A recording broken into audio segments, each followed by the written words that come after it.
Hello, hello. We have some exciting news. I'm back, finally. And today, I've earned $1. I used money as my bookmarks, but I finished this book, DK Consciousness by Mr. DKU. I believe I talked about this book before, but he basically goes into what is the best way to behave's not the right word. The best way to think. He spends the majority of his time on this book explaining how there's a difference between the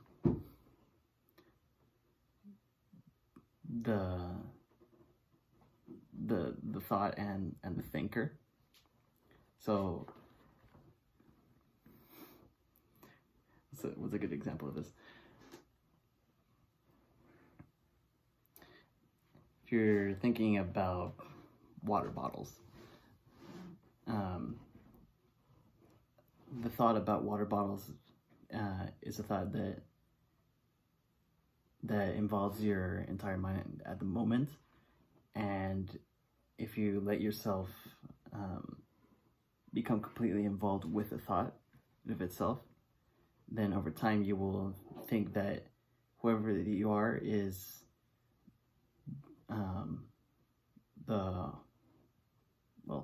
your thoughts, an accumulation of your thoughts. Where it's kind of where that thing goes. It's called what was that phrase? I think, therefore I am.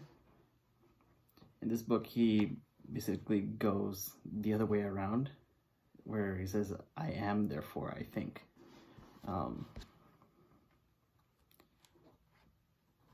Yeah, basically dividing the two, where there's the thought in of itself, and then the person who is actually behind that thought, that consciousness, the one who is aware of the thinking, the action of thinking of itself.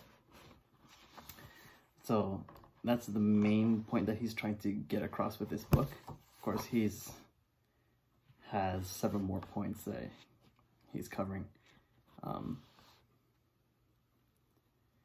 where he speaks about being able to perceive objective fact and being able to differentiate objective fact from our subjective interpretation. So he says, like,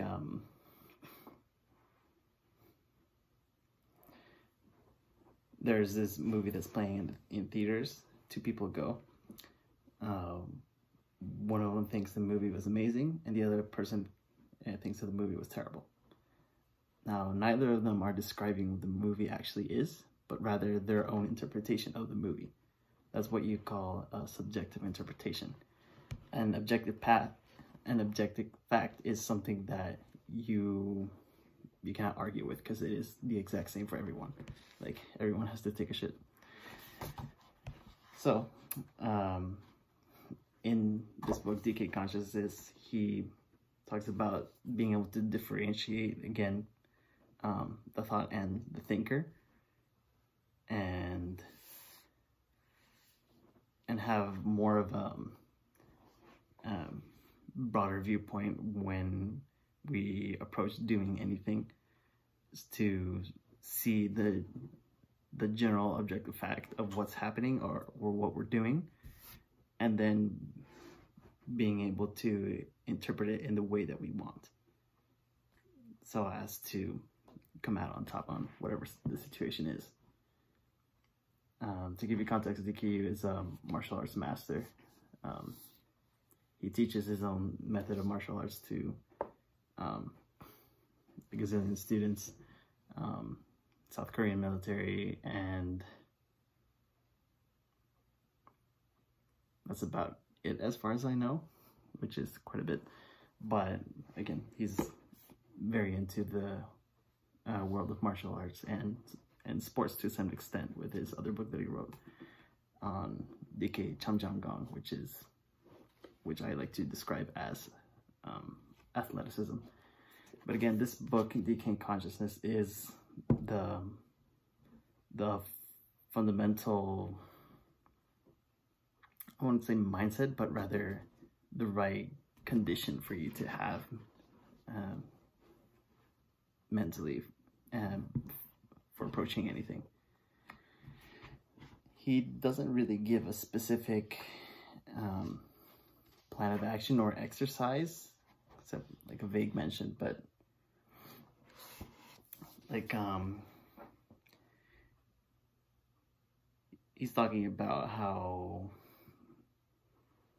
say with his breathing meditation, where you sit down, you close your eyes, and you simply breathe.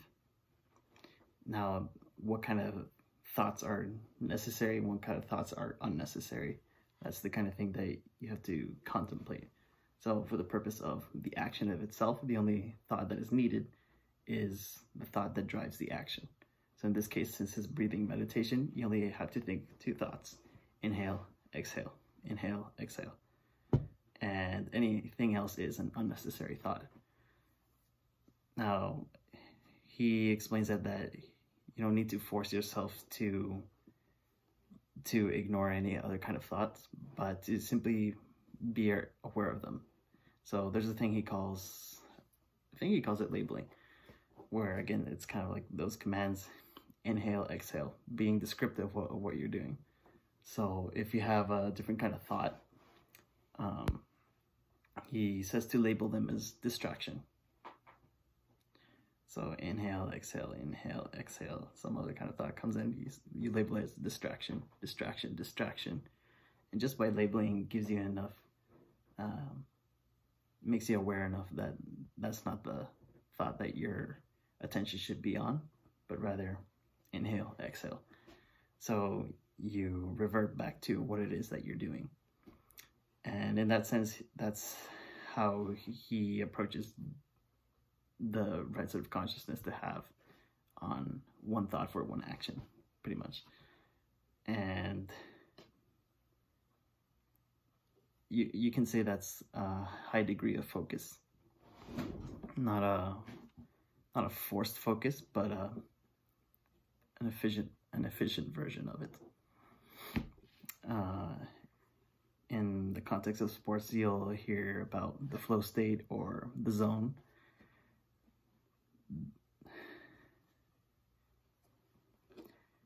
I guess the best way to describe it again is to have an experience of timelessness and effortless action, where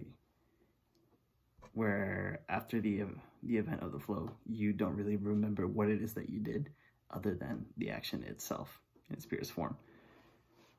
And again, several studies have been made on it, and the basic conclusion is that there is a high degree of focus. So the brain becomes highly integrated or coordinated to be able to function all for one specific action. And when everything is coordinated for that one action, you experience the flow state, which simply feels like simply doing the action effortlessly, as effortless as it is to get up and walk or sit down or lie down. But to have that sort of effortlessness for any kind of action that you have, the context of sports is whatever action that's needed for you to play the sport. That's what you call the zone or the flow.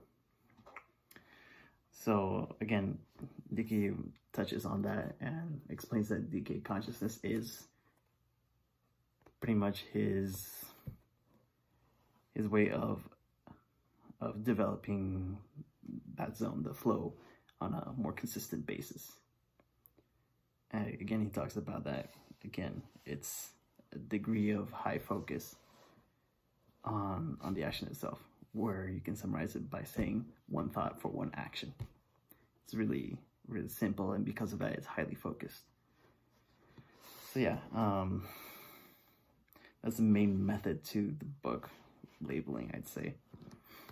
He says to go throughout the day and just labeling everything that you're doing, and any other kind of thought, label it as distraction. I mean, yeah. Think of yourself as if you're narrating what it is that you're doing. Not what you're thinking, but what it is that you're physically doing. And the theory is that the more you do that, the more you train your mind to be able to think more clearly, so as not to have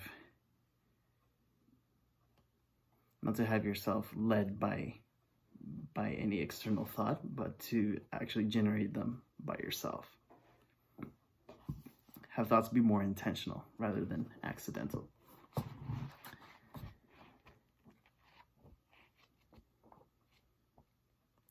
Let's see if there's something else that I missed here. Yeah, witnessing thoughts.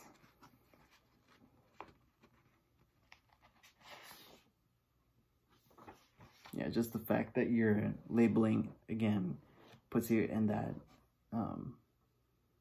state of mind of being an observer rather than someone who's completely involved. So it allows you to have a more broader perspective, again, be a lot more objective about what it is that you're doing. You can actually organize your thoughts in that way.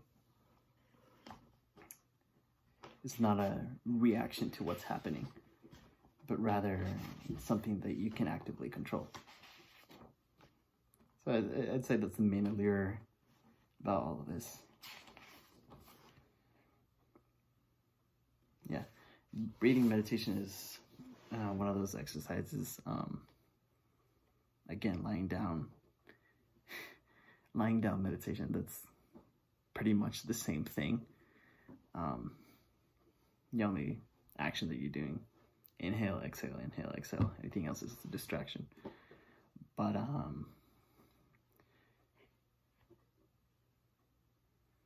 yeah, I guess it'd be kind of tiring to keep labeling your actions throughout the day, but I mean, after a while, the more that you can separate yourself from identifying yourself as someone who's doing an action, but rather into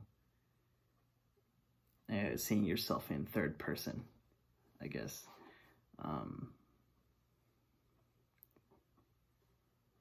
Yeah, the more that you see yourself in third person, the more objective that you can be about your own thoughts and actions.